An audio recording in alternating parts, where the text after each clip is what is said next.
Laurent Bignola a feint la surprise lorsque les journalistes du Parisien l'ont appelé pour lui demander de réagir sur son éviction de Télématin. « Ah bon, Télématin, si est fini pour moi ?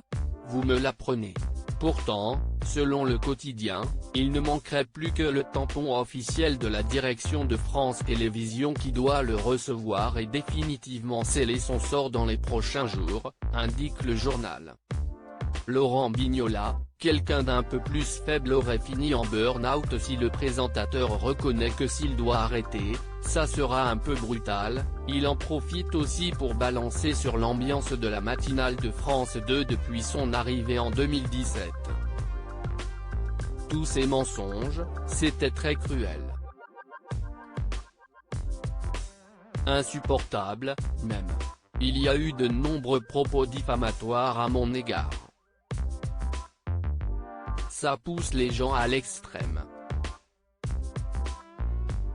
Selon Laurent Bignola, quelqu'un d'un peu plus faible aurait fini en burn-out. Que certains aient mal vécu cette période, qu'il ait éprouvé de la peine ou du désespoir, je le conçois. Mais m'accuser d'en être responsable, ça non. Si vous saviez comme j'ai encaissé.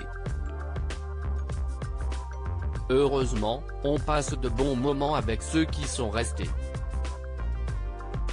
Ils sont très heureux d'être là et ont su s'adapter aux envies des téléspectateurs.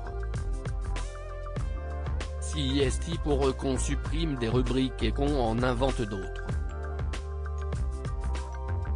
D'après Le Parisien, une porte de sortie devrait être proposée à Laurent Bignola, si visage de France Télévisions, un vrai passionné. Quoi qu'il en soit, il sera à l'antenne, a confié un cadre du service public dans les colonnes du quotidien. Laurent Bignola a également confié « J'ai plein d'idées de programmes en tête que je ne souhaite pas forcément incarner.